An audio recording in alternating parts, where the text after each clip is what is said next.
and I didn't feel like making a video at home. The sun came out and I was like a flower. I had to grow. Anyway, so I had to get outside. So I'm at my daughter's house. This is her and her husband's property by the Antoine. I'm by that river getting some integrity.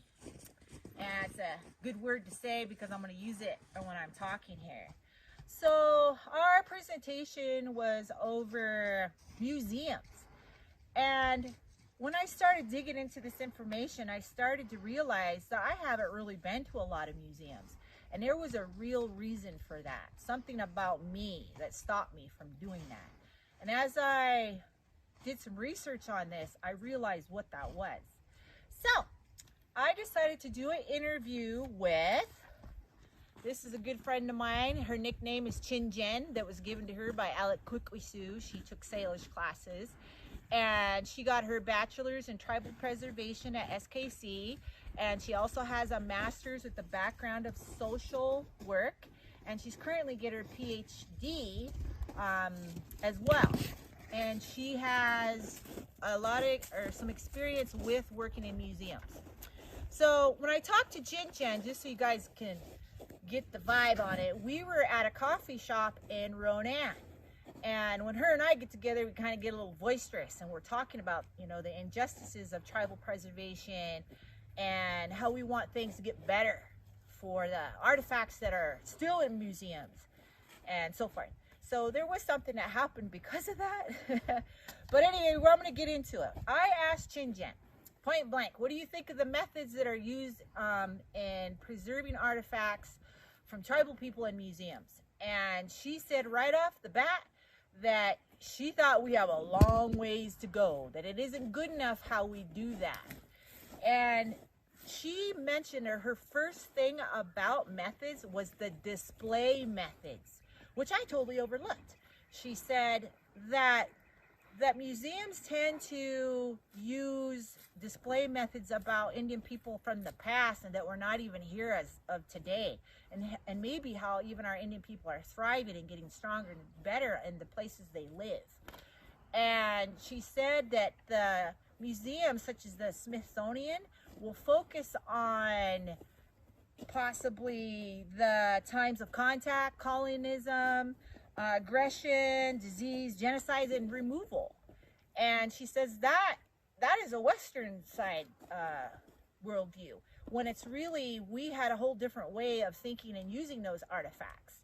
So that was one of the things that she pointed out. And she also said that historians nowadays are tending to listen to more oral tradition stories of natives and those artifacts because they want the true stories of them, that they're finding that written history has a lot of holes in it and they're biased.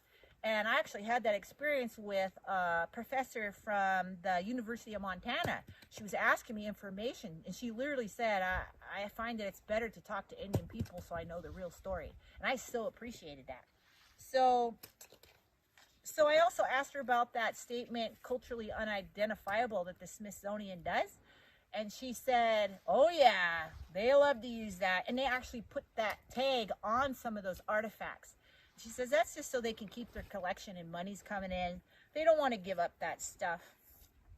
So then I asked her, well, what are some of the other methods for preserving artifacts? She talked about spearheads and stone tools, that those are usually drawered and cataloged, and you wear gloves with those.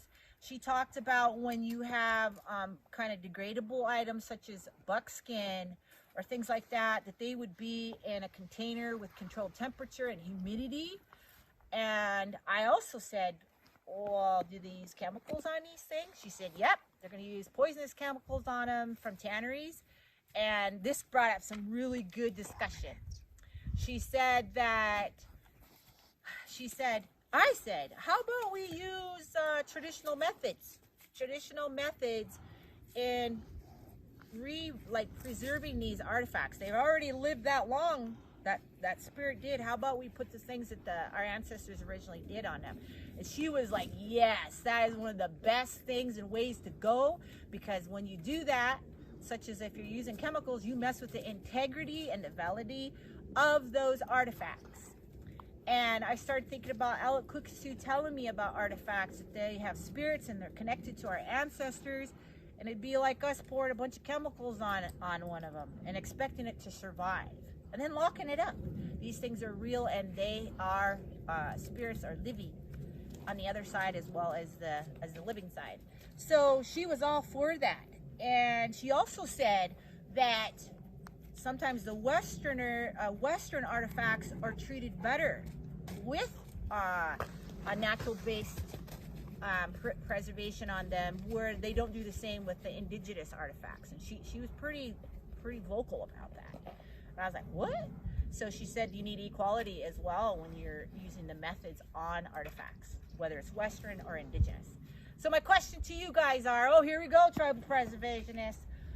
Do you think it's a good idea to use natural-based preservation on artifacts, such as brains on